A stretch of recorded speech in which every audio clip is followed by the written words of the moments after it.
Egito. Terra de tesouros ocultos, segredos enterrados e achados espetaculares. De todos os faraós do Egito, um nome se eleva acima dos outros: Ramsés II. Novas descobertas ampliam nossa visão sobre esse rei extraordinário. Guerreiro, construtor, amante, Deus. Ele foi representado como um super-homem.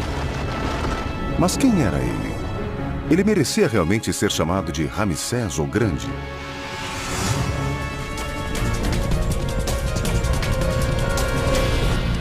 Egito revelado. Ramsés. O Cairo nos dias de hoje.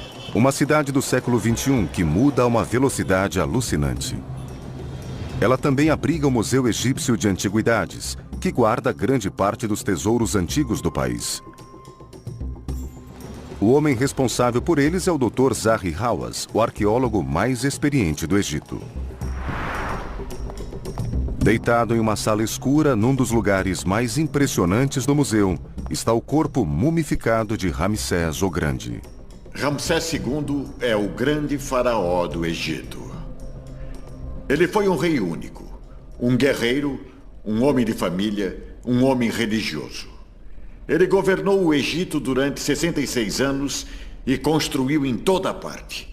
Ele fez tumbas, templos e estátuas. Ele foi um grande rei. A história deveria se lembrar dele.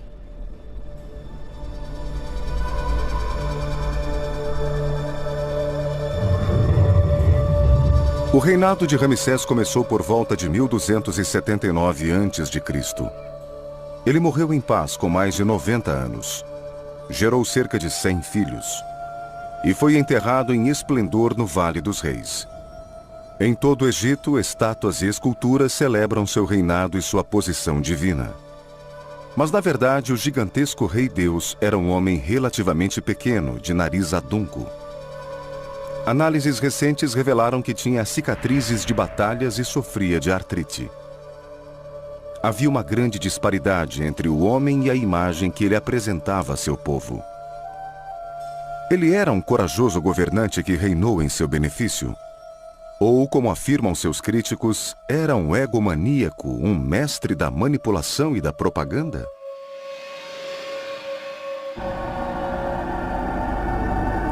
Quando Ramsés chegou ao trono, os faraós já haviam reinado por quase 2 milênios. As pirâmides já existiam há mais de 1000 anos. Ele herdou um império grande e próspero que se estendia dos confins do deserto africano até o mar Mediterrâneo e o Oriente Médio. Era a nação mais poderosa do mundo antigo. Detinha o maior império que os antigos conheceram. Era uma riqueza sem precedentes na Era de Avares. Subitamente, Ramsés havia se tornado um dos homens mais poderosos do mundo. Mas poderes hostis ameaçavam o jovem faraó. Os núbios ao sul, os líbios a oeste e os hititas a leste. A riqueza do país colocava os egípcios em grande perigo. Eles se tornaram um alvo óbvio e, por causa disso, dessa inveja, por assim dizer, o Egito costumava enfrentar ameaças potenciais de governos estrangeiros. O Egito precisava de defesas robustas e de um líder forte. Ramsés tinha apenas 25 anos quando chegou ao trono.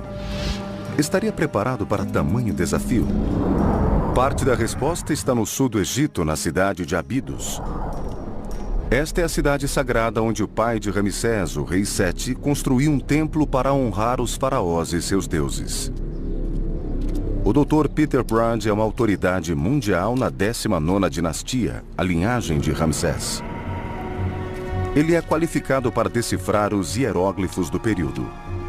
E é aqui, em Abidos, que Ramsés deixou um relato de sua infância, sugerindo que havia sido bem preparado para as funções sagradas de faraó e general. Sabemos o que Ramsés fazia antes de se tornar rei por uma inscrição que ele deixou no templo de Sete, em Abidos. Sabemos que foi feito general do exército quando tinha apenas 10 anos. Ele disse que todos os oficiais se curvavam diante dele e que lhe comunicavam todos os assuntos de Estado. e ele passou a tomar decisões sobre a administração do país. Era uma família de militares. De general, Sete foi alçado a faraó. O jovem Ramsés havia lutado a seu lado contra os hititas. É evidente que Sete estava criando seu filho para se tornar o futuro rei do Egito. Ramsés teve êxito em proteger o reino que herdou de Sete, expandindo seu império e garantindo a segurança das fronteiras durante 7 décadas. Até agora, os egiptólogos não sabem como ele realizou essa façanha. Mas escavações recentes nos confins do reino estão ajudando a reescrever os livros de história. Nos últimos 10 anos, o professor Gene Hofmeier liderou os esforços para localizar novos achados no deserto da época da dinastia de Ramsés. Todos gostam de escavar as tumbas e pirâmides do Vale dos Reis. Mas nos últimos anos nós fomos para as áreas mais remotas. E nesses locais distantes começamos a escavar. Fomos para o norte do Sinai, escavamos ao longo do Mediterrâneo e entre o oeste do Delta e a fronteira líbia. E descobrimos um mundo completamente novo para a arqueologia. A busca por esses sítios arqueológicos recém-descobertos começou em um dos monumentos mais conhecidos do Egito. O Templo de Karnak, perto de Luxor, centenas de quilômetros ao sul da costa do Mediterrâneo.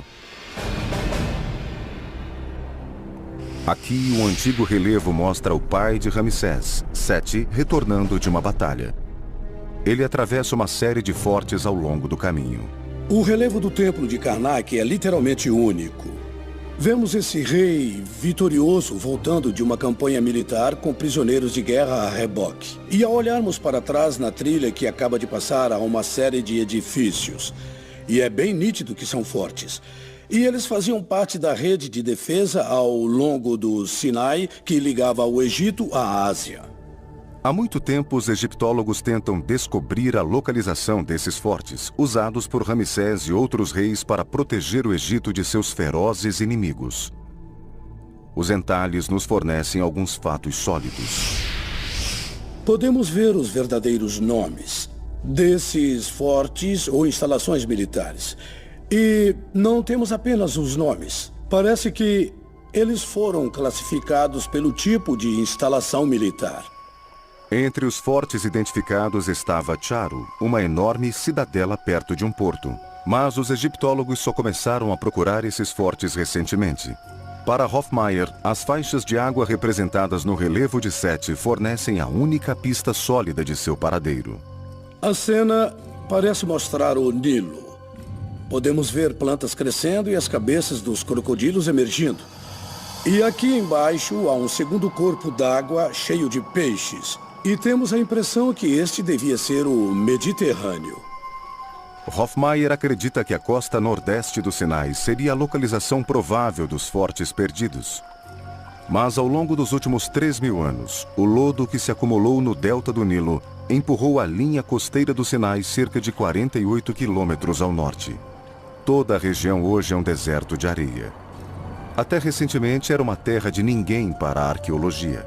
Então Hofmeier fez a descoberta que mudou tudo. Ele começou a analisar fotos de satélite do Sinai. Não é de hoje, mas da década de 1960. Estas são imagens de satélite em branco e preto feitas pela NASA durante a Guerra Fria. Para essa região do nordeste do Sinai, elas são mais valiosas que as melhores fotos do Google, porque as imagens novas possuem todas as interferências causadas pelo desenvolvimento agrícola, recente construções, centrais elétricas, estradas, e por isso preferimos usar imagens de satélite em preto e branco de 1968. Inesperadamente, essas imagens abriram uma janela para o passado. Ao observá-las, os arqueólogos puderam contemplar a paisagem do Egito Antigo. Em sua busca pelos fortes de Ramsés o Grande, Gene Hofmeier analisou as fotos de satélite da NASA do deserto do Sinai. A única referência ao Egito moderno era o Canal de Suez. Ao nos movermos à direita do Canal de Suez para o Sinai, podemos ver diferentes matizes e também uma linha branca. Esta linha branca era o leito de um antigo braço do Nilo, há muito tempo seco, o rio Pelusiac. As fotos também mostram onde se localizava a costa norte. Eu consegui determinar a provável localização do forte com base em análises topográficas. A busca agora se concentra na área ao redor do antigo curso do Pelusiac. Ela logo revelou um aglomerado de fortes. E em 2006, em Teleborg, um grande forte foi descoberto bem aqui onde Jim Hofmeier havia previsto. O arqueólogo Said Abdalin integrou a equipe do Conselho Supremo de Antiguidades que fez a importante descoberta. Estou ajoelhado perto de uma grande muralha externa feita de camadas de tijolos de barro. Tinha degraus para reforçar e apoiar as paredes. Nós expusemos 60 centímetros, mas ela se estende por mais 2 metros.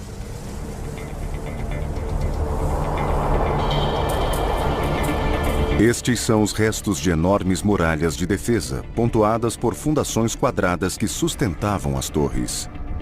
Ao longo da muralha, havia muitas torres.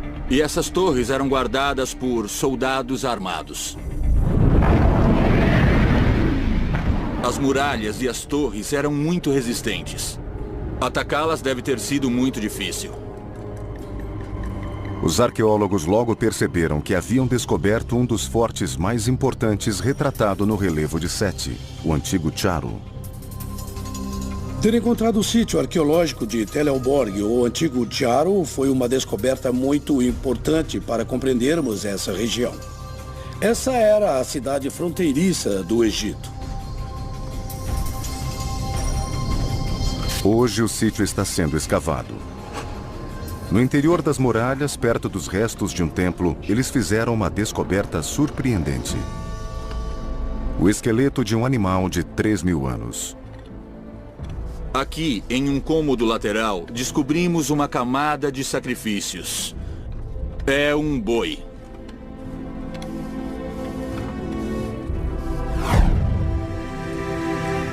O animal sacrificado fazia parte da oferenda de alimentos à divindade. Era para isso que o templo servia, para aplacar e agradar os deuses e garantir a proteção de seus moradores. O sacrifício talvez desempenhasse uma função militar. O exército devia sacrificar animais antes de partir para uma batalha, para pedir a vitória aos deuses. Centímetros abaixo da terra, os arqueólogos também encontraram evidências conclusivas de que Charu havia desempenhado um papel importante na defesa do Egito durante a época de Ramsés o Grande. Seu nome e título real foram gravados em um monólito. Nele, Ramsés faz uma oferenda aos deuses para preservar a ordem cósmica, ou Maat. Preservar o Maat era a função mais sagrada do faraó, manter a estabilidade que os egípcios viam como a base da felicidade. A oferenda do Maat, nesse sentido, é uma prerrogativa do rei. No Egito havia a crença de que a ordem seria rompida, o Maat seria rompido na presença de invasores estrangeiros. Então, não é estranho termos achado isso em uma instalação militar na fronteira do Egito, porque o dever maior do rei era defender o Egito, preservando assim o Maat. O achado também evoca o forte vínculo pessoal que Ramsés mantinha com Charu. Uma coisa que costuma ser esquecida é que Ramsés I, o pai de Sete e avô de Ramsés II, era o comandante de Charu. Ele estava no mais alto posto militar. E acreditava-se que a família de Sete e Ramsés provinha do nordeste do Delta. Há uma ligação familiar com essa região. Então pode-se concluir que Ramsés II deve ter tido um interesse especial nesse forte. Ele o construiu, o manteve e cuidou da manutenção dos templos. E agora, pela primeira vez, podemos recriar o Forte de Charu, como devia ter sido há 3.000 anos.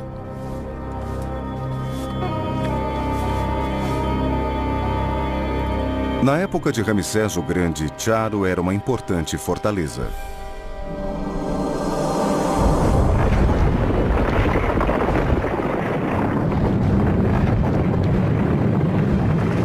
Suas paredes de tijolos de barro tinham 9 metros de altura e mais de 12 de largura. Eram reforçadas por 24 torres enormes e cercavam um terreno de mais de 80 mil metros quadrados. Em seu interior havia barracas militares e armazéns. No centro, o Templo de Ramsés. Devemos vê-lo não como um posto avançado com um punhado de soldados, mas como um lugar onde viviam milhares de soldados, onde todas essas tropas se reuniam para grandes campanhas militares. Os fortes de Charu faziam parte de uma grande rede de fortes que estão sendo descobertos agora. Eles protegiam a Via de Horus, que hoje está a 48 quilômetros ao sul da linha costeira. Essa era a rota que seguia o rio Pelusiac até Charu e o Oriente Médio. Para defender o Império, esse era o lugar certo para isso. Era o ponto de partida das campanhas militares. Era a base logística, o centro nervoso, digamos assim, de todas as operações militares e econômicas na Ásia do Novo Reinado. A nordeste de Charu, o Egito possuía inimigos especialmente poderosos. O jovem faraó estava determinado a destruí-los. Desde o início de seu reinado, não havia dúvidas sobre quem representava a maior ameaça a Ramsés e seu império. O Egito estava sendo desafiado por uma nova superpotência vinda do Oriente e eram os hititas da Ásia Menor. Eles eram o único grupo de pessoas que detinham tanto poder, controle e tantas táticas militares quanto os egípcios. Quando Ramsés se tornou faraó, o Egito já combatia os hititas há 30 ou 40 anos. No 5º ano de seu reinado, por volta dos 30 anos de idade, ele decidiu atacar Kadesh, uma cidade estratégica perto do rio Orontes e da fronteira hitita. Seu pai, Sete, já havia tomado Kadesh, mas depois a perdeu novamente.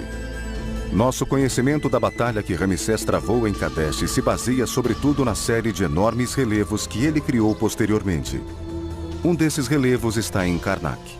Ele retrata a marcha de 640 quilômetros até Kadesh, do outro lado da fronteira hitita, no atual norte da Síria. O relevo apresenta uma descrição dramática da batalha que se seguiu. Peter Brand, que estuda os relevos de Karnak já há 15 anos, acredita que a batalha teria chocado todos os que a presenciaram. Antes de Ramsés II, reis como Sete I e outros 6, quando se representavam em uma batalha, não havia dúvidas sobre o desfecho. O rei se lançava sobre os inimigos e logo depois do ataque eles fugiam e eram derrotados.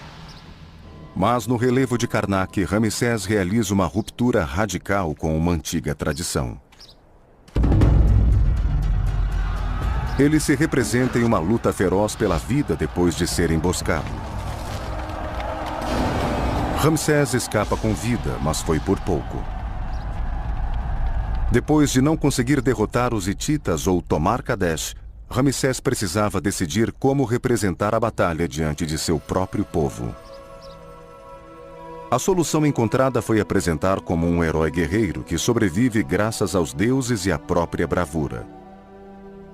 Mas pelo próprio fato de Ramsés se mostrar tão próximo da derrota, alguns o acusaram de ser um general incompetente, um covarde. A explicação tradicional para o que houve em Kadesh é que Ramsés errou. Ele era muito ingênuo, ele acreditou nos espiões hititas e acabou caindo nessa emboscada e a culpa foi toda dele. Ele quase morreu e foi salvo no último minuto por seu próprio exército. Eu desconfio que Ramsés foi vítima de uma acusação injusta. Ele não tinha satélites, ele não contava com telecomunicações, era muito fácil para ele se ver em uma situação de emboscada. Análises mais detidas convenceram o Dr. Brand de que o relevo não é um exemplo de propaganda política. Eu não acredito muito nessa visão de Ramsés, o mentiroso, Ramsés, o manipulador em relação a Kadesh, porque se olharmos bem essa cena, ele nunca reivindica a queda de Kadesh. Ele nunca disse que venceu a batalha. Foi um ato corajoso. Outros faraós evitavam mencionar derrotas ou reveses, não Ramsés. Não sabemos ao certo se Ramsés teve sucesso ou então se sobreviveu à batalha. Parece que sim, mas há esse elemento de dúvida, esse elemento de perigo que torna a batalha de Kadesh tão singular. Mas os hititas continuavam a ser uma ameaça, o que teria obrigado Ramsés a transferir sua capital para o norte, de Mênfis para Pi-Ramsés. Ela já foi uma cidade imperial. mas hoje é apenas uma massa de fragmentos dispersos por terrenos cultivados. Este foi o ponto de partida para Ramsés construir Charo e repelir os inimigos hititas.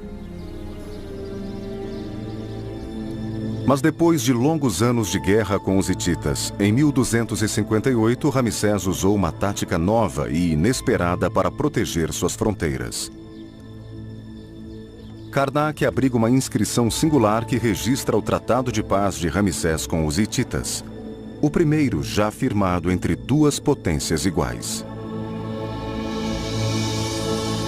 Depois de mais de 50 anos de guerra, tanto egípcios como hititas queriam a paz. O Tratado Pioneiro de Ramsés iniciou uma era de cooperação e comércio mútuos. Ao lermos o tratado, ele parece um documento muito moderno e prático. Era um pacto mútuo de não agressão. E também um tratado de defesa mútua em que cada lado prometia defender o outro caso uma terceira parte os atacasse. Charo e os fortes do leste ajudaram Ramsés a proteger a fronteira. Ao derrotar outros inimigos, o faraó garantiu as demais fronteiras e pôde se concentrar na transformação de seu reino. À medida que as realizações do faraó se tornavam mais claras, os arqueólogos começaram a ter uma visão completa do caráter inspirador de Ramsés o Grande.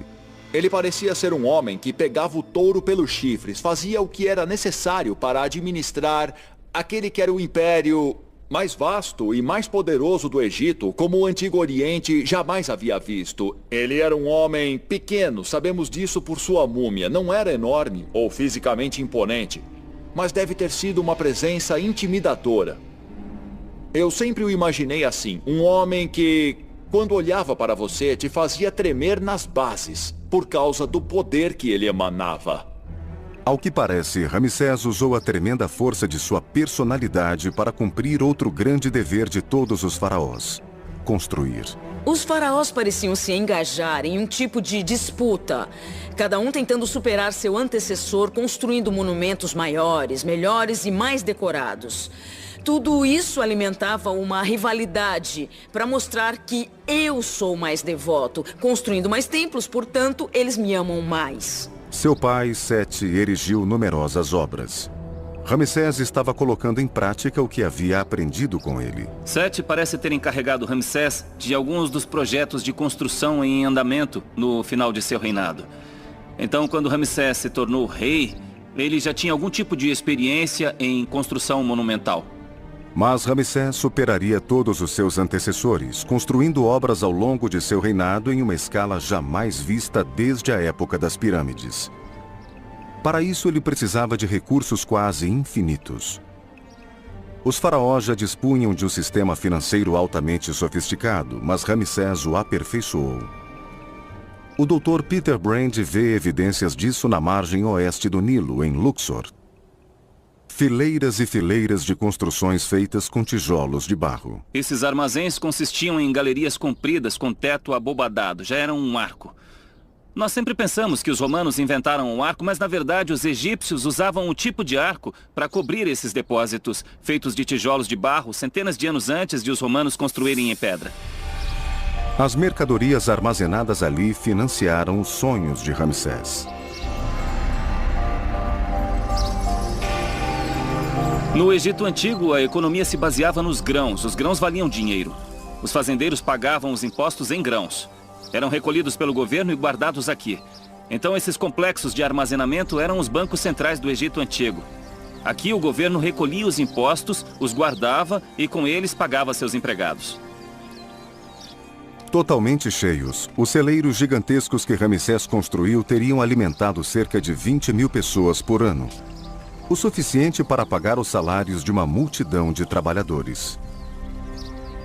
O que Ramsés II criou aqui foi um tipo de fundação econômica ou uma corporação. Aqui era o centro de negócios da Tebas de Ramsés.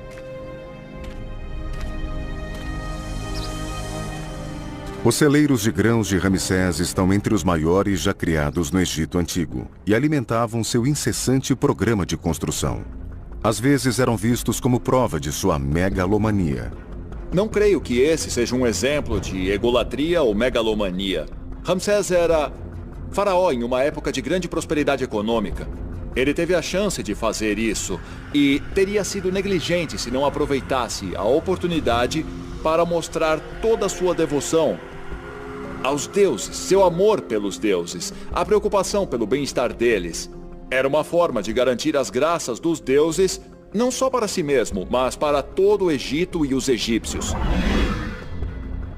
Sua primeira grande tarefa foi concluir o grande corredor de Karnak, iniciado por seu pai, Sete.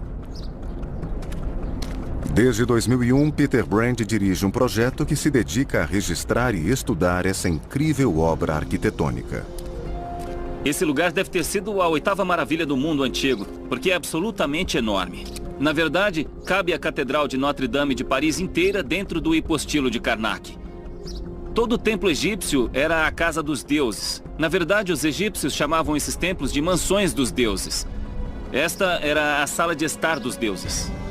Ele ocupa mais de 550 mil metros quadrados e consiste em 134 colunas dispostas em 16 fileiras. A maioria delas tem 15 metros. As 12 colunas centrais têm quase 25 metros de altura. O corredor é um dos grandes feitos da engenharia do Egito Antigo e um dos enigmas mais duradouros do país. Os egípcios não tinham guindastes.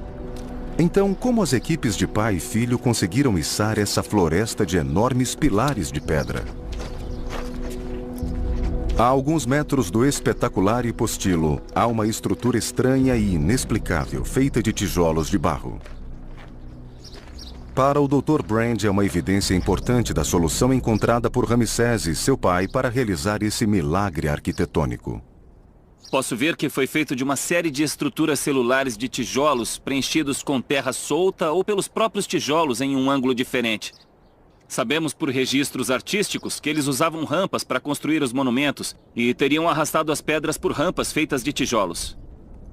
O Dr. Brand acredita que esta era uma antiga plataforma de construção. Essa estrutura interna devia conferir mais estabilidade porque eles içavam pesos enormes, pedras muito pesadas. Não há dúvida de que as rampas de tijolos eram um método de construção que Ramsés usou para construir seus grandes monumentos. Depois de analisar a rampa, Brand acredita saber como Ramsés e seu pai fizeram seu exército de operários construir o grande hipostilo. Primeiro, eles instalaram as colunas da base e os espaços entre elas foram preenchidos com cascalho. As fundações da rampa de tijolos foram colocadas no mesmo nível da base das colunas. A próxima camada de alvenaria das colunas era transportada com apoio das rampas e colocada em seu lugar. As brechas eram novamente preenchidas e as rampas aumentadas e elevadas. Como colocavam uma camada em cima da outra em um edifício do tamanho do hipostilo, onde as colunas centrais e o teto chegavam a 22 metros do solo, as rampas tinham que ser mais compridas, mais altas e muito maiores. O processo se repetiu várias vezes até que todos os blocos das colunas estivessem no lugar. Quando finalmente terminaram, a obra estava concluída, mas estava totalmente enterrada nesse enorme monte de terra com grandes muros de contenção de tijolos e rampas dos dois lados. O estágio final era a remoção dos milhares de tijolos, revelando os pilares do grande hipostilo de Ramsés.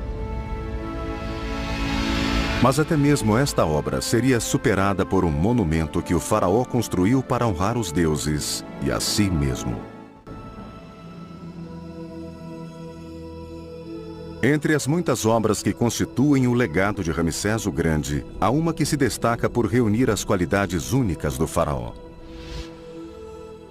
Ela está localizada no sul do Egito, em Abu Simbel.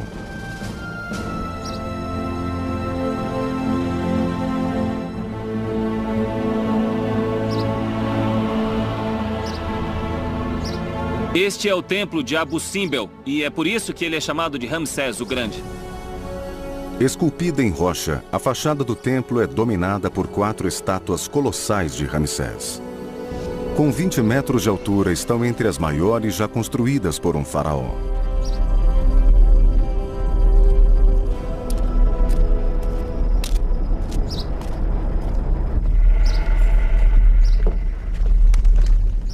No salão de entrada há outras 8 estátuas de Ramsés de 10 metros de altura. Cada uma representa o papel tradicional do faraó, meio homem, meio deus.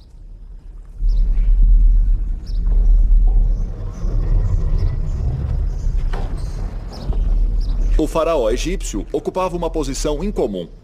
Na verdade, ele era um intermediário entre homens e deuses. E, em virtude disso, na época da 19ª dinastia, ele era visto como humano e também divino. Eles o chamavam de Horus Vivo, o deus mais associado à realeza egípcia. Mas outra câmara mostra que Ramsés não se contentava com o status semidivino. Ele queria dar um passo à frente. Esta câmara é interessante porque mostra o rei adorando vários deuses, como era normal.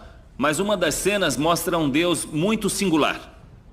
Ele está sentado em um trono divino e quando olhamos para a cabeça, ele está usando o típico disco solar divino. Esses cornos que se curvam ao redor da orelha representam um aspecto do deus Amon de Tebas. E é claro, ele está segurando cetros empunhados por um deus. Acima do entalhe, um hieróglifo revela sua identidade. Este deus específico, na verdade, é o próprio Ramsés. Era o título de Ramsés, o grande deus. E quando ostenta esse título, ele indica que estamos diante de uma divindade completa. O próprio rei era um deus vivo e encarnado, e isso é exclusivo de Ramsés. Seus súditos não devem ter duvidado do significado das estátuas no pórtico, já que representavam Ramsés como um verdadeiro deus. É um fato que muitos visitantes ignoram atualmente. As pessoas costumam pensar que essas estátuas são como guardiões da entrada. Na verdade, são figuras gigantes feitas para serem cultuadas. Elas representam o aspecto divino do rei, e cada uma delas possui um nome individual, como Ramsés, o deus sol dos governantes. E elas faziam parte do culto real. Mas por que Ramsés teria se deificado? A resposta talvez seja prática. Não era por ter um ego enorme, mas por dominar um reino enorme. Grande demais para um único homem. Ele não podia fazer todas as coisas pessoalmente como os outros faraós antes dele. Era tudo grande demais e havia muitos aspectos complexos. Ele não podia mais sair para comparecer à inauguração de cada templo. Ele estava em um nível superior, o principal intermediário entre o homem e os deuses do Antigo Egito. Ele foi o homem que trouxe o Maat ao Egito, assegurando que a ordem seria mantida por toda a eternidade. O Vale dos Reis, do outro lado do rio, partindo de Karnak. E o sítio de uma série de novas descobertas estão revolucionando nossa visão do governo de Ramsés em seus últimos anos. Durante as 3 últimas décadas, o arqueólogo Kent Weeks supervisionou a escavação e o mapeamento do vale. Em 1987, ele abriu uma tumba misteriosa conhecida como KD5, não muito longe do túmulo do próprio Ramsés. 8 anos depois, sua equipe escavou a parede da câmara central e ficou surpresa ao encontrar um misterioso corredor de mais de 30 metros de comprimento. Achamos muito estranho o que poderia ser. E à medida que avançamos pelo corredor, começamos a ver o contorno de uma figura à distância. E era a estátua do rei Osíris, ou a estátua de Ramsés II como Osíris colocada na parede do fundo. Foi um momento mágico para nós. Percebemos, 10 minutos depois de entrar naquela câmara, que havíamos descoberto a maior tumba já encontrada no Vale dos Reis. E é claro, nos quase 20 anos em que a temos explorado, ainda não descobrimos onde termina. Novas escavações revelaram uma grande rede de câmaras. Mas para que serviam? A resposta é simples. Elas se destinavam a seus filhos. Ao final de seu reinado, Ramsés havia tido cerca de 100 filhos. 50 deles eram meninos e potenciais herdeiros. Uma das razões para Ramsés ter tido tantos filhos era o seu desejo de assegurar a sobrevivência de sua dinastia, devido ao que tinha acontecido à 18ª dinastia, que havia ficado sem herdeiros. Mas ao fazer de si mesmo um deus, Ramsés mudou a natureza da realeza. Uma vez que você se declara como um ser divino, há certas coisas seculares que não pode mais fazer. Por isso, ele precisava de alguém que lidasse com os assuntos seculares do Estado, coisas que estavam, digamos, abaixo dele. O Dr. Weeks acredita que a solução de Ramsés foi compartilhar o poder com seus próprios filhos. Desconfio que para lidar com esses assuntos seculares, ele elevou o príncipe, seu primogênito, o herdeiro ao trono, a uma espécie de assistente do faraó. Uma vez que aquele indivíduo assumiu o poder secular do Estado, e Ramsés permaneceu como chefe religioso do Estado, ambos de fato dividiam o poder monárquico. No entanto, Ramsés sobreviveu a muitos de seus filhos. E quando eles morriam, precisavam ser enterrados como faraós. Se o filho, o príncipe herdeiro, que agora era o chefe de Estado secular, morresse antes do pai, não era possível enterrá-lo como um filho qualquer. Agora, a sua posição era elevada, ele precisava de algo especial. E essa seria a razão da existência da KD5. A tumba é singular porque desempenha uma função singular. Era uma situação inédita para os egípcios. Como enterrar um chefe de Estado secular que, na verdade, é um assistente do rei? A tumba parece ter crescido conforme a necessidade. Inicialmente foi cavada quando um herdeiro do trono morreu antes de Ramsés II. Foi ampliada quando o príncipe herdeiro seguinte morreu. Depois ampliada novamente quando seu sucessor morreu e assim por diante. Ramsés sobreviveu e sua própria tumba permaneceu vazia à medida que seus filhos descansavam para sempre na KD5. Era um corredor que se estendia como tentáculos de um polvo, levando a um salão central com 16 pilares, um dos maiores entre as tumbas do Egito. Weeks e sua equipe ainda não sabem quantos filhos de Ramsés foram enterrados no mausoléu da família, o único no Vale dos Reis. No fim do século XIII a.C., Ramsés o Grande já havia reinado por mais de 60 anos.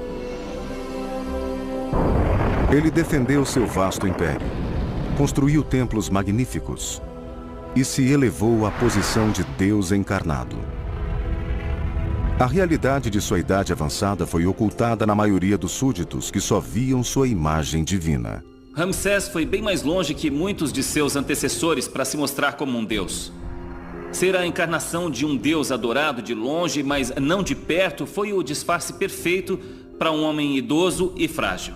Mas mesmo o poderoso faraó não escapou ao momento inevitável. Numa época em que a expectativa de vida era de 40 anos, ele viveu mais do que o dobro.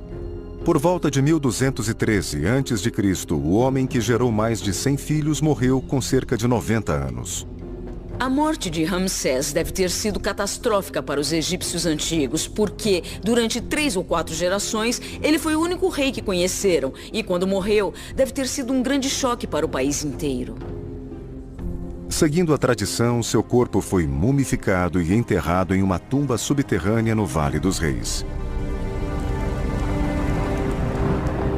Sua construção havia começado no 2º ano de seu reinado. Os trabalhadores passaram 65 anos projetando e decorando o mausoléu.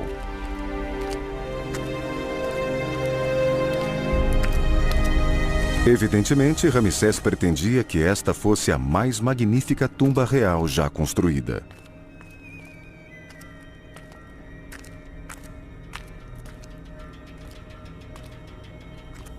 Danificada e pilhada ao longo dos séculos, agora ela parece mais uma caverna que uma tumba.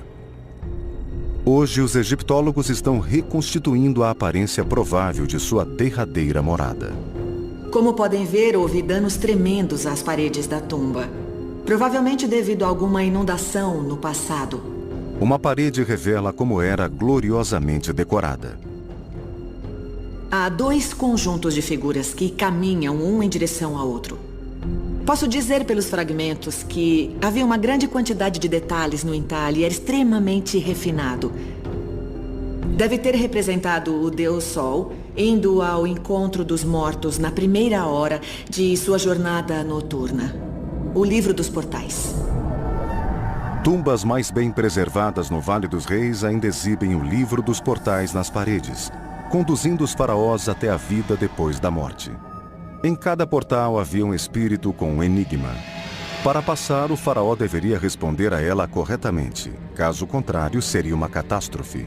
Se ele soubesse a resposta, o portal se abriria e ele poderia prosseguir. Se não soubesse a resposta, o portal permaneceria fechado. E o rei não entraria na outra vida. Ele não poderia expressar aos deuses as necessidades dos mortais comuns. E a existência humana, como a conhecemos, desapareceria. Seria o fim do mundo. Era muito importante que a tumba fosse escavada e decorada da maneira mais meticulosa possível, para assegurar a continuidade humana, a continuidade da vida. Grande parte da tumba de Ramsés deve ter sido recoberta por esses textos, guiando em sua jornada ao lado das provas materiais de seu poder. Ao entrar nesta câmara funerária, ficaríamos pasmos pelo brilho do ouro de todos os objetos funerários deixados aqui para Ramsés II e também pela beleza da decoração.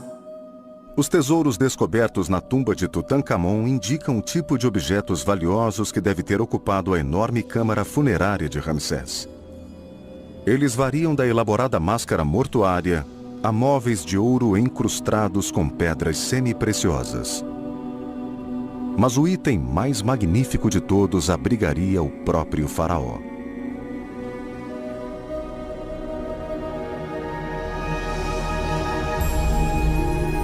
O sarcófago estaria totalmente embutido em um altar de ouro que devia estar bem no meio da câmara funerária. Nós realmente imaginamos que essa tumba tenha sido uma das maiores já fabricadas no Egito. Esse foi o legado final de Ramsés. Uma tumba magnífica, construída para conduzi-lo ao outro mundo.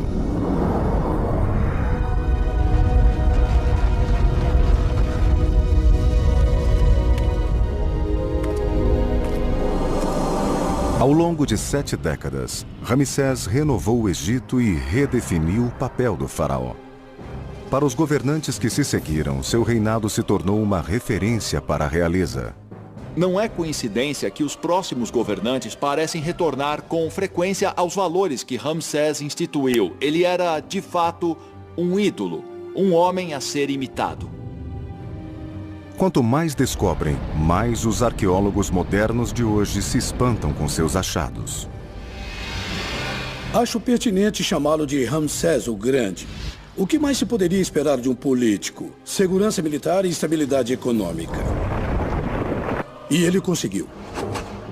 Talvez mais do que qualquer outro rei, Ramsés merece ser chamado de o maior faraó do Egito.